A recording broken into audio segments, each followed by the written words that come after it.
तो कहानी यह गढ़कर प्रचारित की गई कि इसकी रूट कहां से जाती है। अंग्रेजों ने जब इस देश में अपनी जड़ें और मजबूत करने के लिए यह एक वैचारिक जाल फेंका कि इस देश के मूल निवासी कोई नहीं है तो जंगलों में रहने वाले जो वनवासी लोग हैं वो लोग हैं इस देश के वनवासी लोग, और उनको अब तक आदिवासी कहा जा रहा है। ध्यान देना, बाकी सब तो इस देश में बाहर से आए हैं। तो इस थियरी को उन्होंने प्रचारित किया कि आर्य लोग बाहर से आए, आर्यंस विदेशी हैं और वो बाहर से आए और उन्होंने आकर इस देश में कब्जा किया, और इस देश के जो मूल निवासी हैं वो आदिवासी वनवासी लोग हैं, कोल भील संथाल जातियां।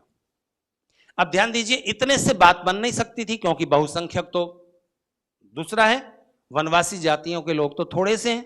तब फिर इसको विस्तार दिया, कि उत्तर भारत के लोग आर्य हैं और दक्षिण भारत के लोग अनार्य हैं, वो द्रविड़ हैं, उनको द्रविड़ नाम दिया।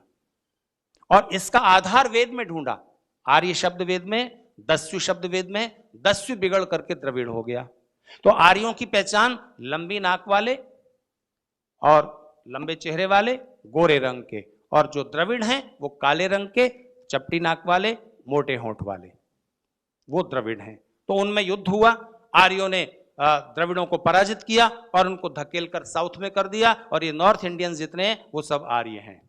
इतने से भी पेट नहीं भरा, फिर उस थियरी को और बढ़ाया कि जितने शेड्यूल कास्ट और ओबीसी कास्ट हैं वो सब अनार्य हैं, वो सब अनार्य जातियां हैं, अपर कास्ट के लोग आर्य हैं। अब आप देखिए, कोई ये नहीं बता सकने में समर्थ है कि आर्य लोग अगर बाहर से आए थे तो किसी भी जाति को अपना मूल देश जहां से वो आए थे उनका ओरिजिन उन्हें बहुत प्रिय होता है, और उनके ग्रंथों में, साहित्य में, उनकी याददाश्त में मौजूद रहता है कि हम वहां से आए थे। आर्यों के किसी भी साहित्य में, भारतवासियों के किसी भी साहित्य में, वेद में, उपनिषद में, दर्शन ग्रंथों में, स्मृतियों में, रामायण में, महाभारत में, कहीं भी आप कोई वो देश तो बताओ, हमेशा वो भारत का गुणगान कर रहे हैं, हमेशा वो इसको आर्यावर्त कह रहे हैं, भारतवर्ष कह रहे हैं। कौन सा वो ओरिजिन है?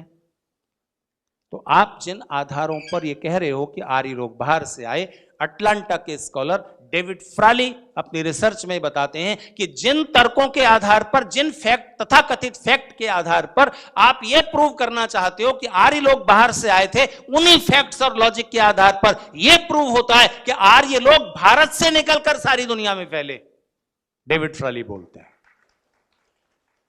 और अगर आप वेद पर ध्यान दें और वैदिक लिटरेचर को देखें तो आर्य शब्द रेस कहने वाला शब्द नहीं है, किसी जाति को बताने वाला शब्द नहीं है, क्योंकि आर्य की पहचान बताई गई है अलिनासह, और दस्यु की पहचान बताई है, जिसको वो द्रविड़ कहने वाला शब्द कहते हैं, दस्यु की पहचान बताई गई है अनासह। अब वो इसके आधार पर कहते हैं कि आर्य लोगों ने अपने को अलिनासह कहा, लंबी नाक वाला कहा, और द्रविड़ों को अनासा, नाक जिनके नहीं है, चपटी नाक वाला। अब ये कितनी धूर्तता है आपको बताता हूं। अलिनासा का मतलब होता है भौरे जैसी नाक वाला, तितली जैसी नाक वाला, मधुमक्खी जैसी नाक वाला, और अनासा का अर्थ होता है जिसके नाक ही नहीं है। तो क्या द्रविड़ ऐसे हैं कि नाक ही नहीं है? और कौन सा नॉर्थ इंडियन है जिसकी नाक भौरे जैसी है, मधुमक्खी जैसी है? धूर्तता का उदाहरण देखिए, जबरदस्ती अर्थ बदल रहे हैं।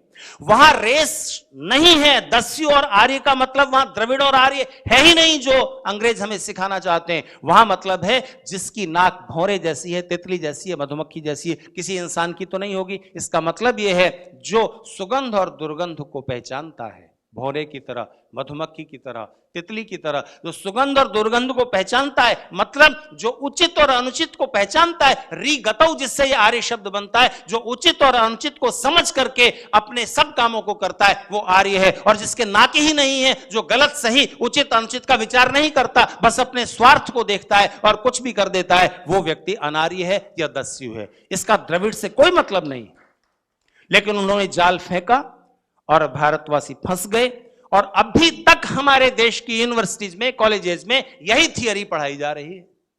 अफसोस, आश्चर्य होता है हमारे देश के शिक्षाविदों, राजनेताओं की बुद्धि पर। मुझे आप बताइए, ये तथ्य तो अभी विवादास्पद है कि आर्य बाहर से आए, नहीं आए, कहां से आए वगैरह। ठीक, इस बात को प्रूव करने के लिए तो किसी लॉजिक की, फैक्ट की जरूरत नहीं है कि ब्रिटिश लोगों ने, अंग्रेजों ने कोलंबस के अमेरिका खोज लेने के बाद वहां पर हमला किया और वहां के रेड इंडियंस को, मूल निवासियों को मार मार करके खत्म कर दिया। आज वो सिर्फ 6000 की संख्या में जिंदा है, सिर्फ 6000।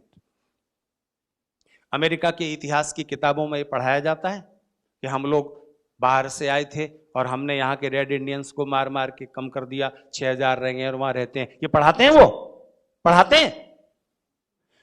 वो जो प्रूवन तथ्य है, दुनिया जानती है, उसको वो अपनी किताबों में नहीं पढ़ाते, और जो विवादास्पद तथ्य है उसको हम किताबों में इतिहास बनाकर पढ़ाए जा रहे हैं।